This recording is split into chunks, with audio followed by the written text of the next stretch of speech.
तो उस औरत को ये कहने का और इस शिकायत का कोई अधिकार नहीं है, कोई हक नहीं है कि वो 12 बजे आता और 1 बजे आता है। क्या करेगा कि तुम्हारे पसीने की बदबू सूंघेगा?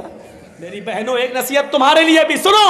अक्सर शिकायतें सुनने में आती हैं, क्या मेरा शौहर 12 बजे रात में घर आता है, मेरा शौहर 1 बजे रात में घर आता है। हाँ, बहुत गलत करता है, नहीं आना चाहिए।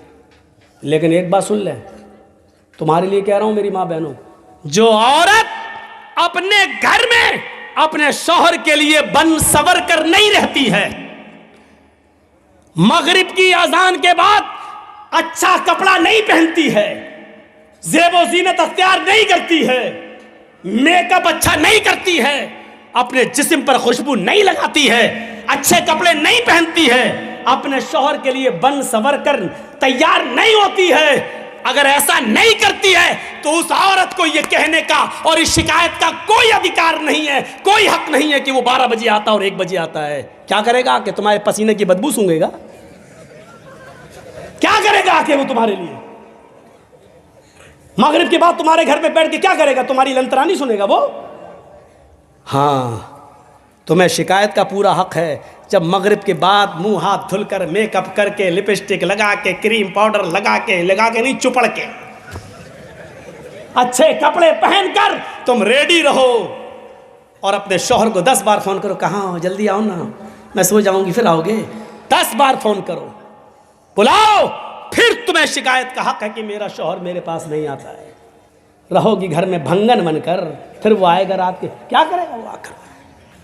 फिर तो वो उसी ऑफिस वाली के पास बैठेगा जिस ऑफिस में उसके साथ काम करता है, क्योंकि वो उसके लिए बन ठन कर बैठी हुई है। अगर रात में कोई शौहर 1 और 2 बजे तुम्हारे घर आ रहा है तो इसकी जिम्मेदार भी तुम हो। तुमने कैसे उसको इतनी आज़ादी दी है? तुम्हारे प्यार में कोई कमी ज़रूर है, तुम्हारे मेकअप और ज़ेब और ज़ीनत में कोई कमी ज़रूर रह गई है, वरना वो मगरिब के बाद घर छोड़ के जाता कैसे है, समझ में नहीं आता मुझे। इताअत, वरना इतना बड़ा हक, बुरा मत मानिएगा।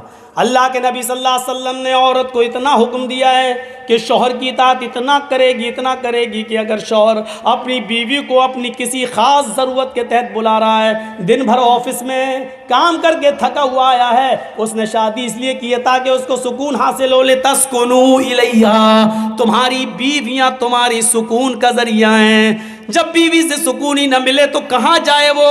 इसलिए फरमाया, आए अल्लाह की बंदियों, अल्लाह के नबी कहते हैं, मेरी मोमिना और तो कान के पर्दे खोल कर सुनो, तुम्हारा शौहर अगर तुम्हें अपनी ख़ास ज़रूरत के लिए तुम्हें बुला रहा है, रात के किसी भी हिस्से में तुम्हें बुला रहा है या दिन के किसी भी हिस्से में तुम्हें बुला रहा है, तो तुम्हें इनकार नहीं करना चाहिए, इनकार नहीं करना चाहिए, तुम्हें अपनी शौहर की फौरन बात मानना चाहिए।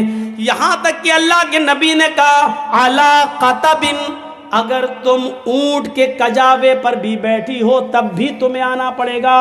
ऊंट का कजावा तुम्हें समझ में नहीं आएगा।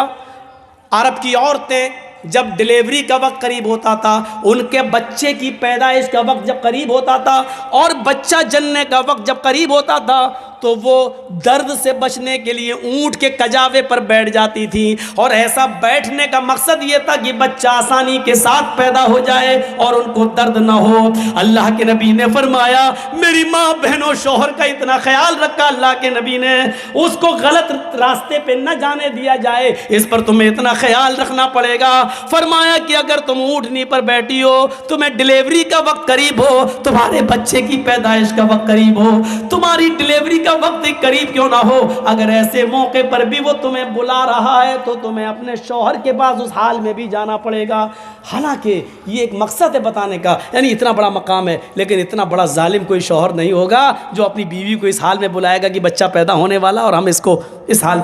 इतना जालिम नहीं होता कोई मर्द, इतना जालिम नहीं होता है। लेकिन एक मर्द की अहमियत बताई है कि देखो वो दिन भर थका मारा आया है, वो बाहर उसने हज़ारों किस्म की लड़कियों को देखा है, उसका दिल बहक भी सकता है, फिसल भी सकता है, इसलिए उसको सबसे ज़्यादा घर आने के बाद तुम्हारे सुकून की ज़रूरत है। सुनो मेरी, अल्लाह के नबी ने फरमाया, सुनो अल्लाह की बंदियो, तुम्हारा शौहर अगर तुम्हें इस हाल में बुलाता है कि तुम चूल्हे पर बैठी हो, रोटी पका रही हो, तब भी तुम्हें सब कुछ छोड़ के आना पड़ेगा। रोटी जलती है तो जल जाए, हांडी में गोश्त पकता है, जलता है तो जल जाए, जल्दी से गैस चूल्हा बंद करो और अपने शौहर के पास जाओ।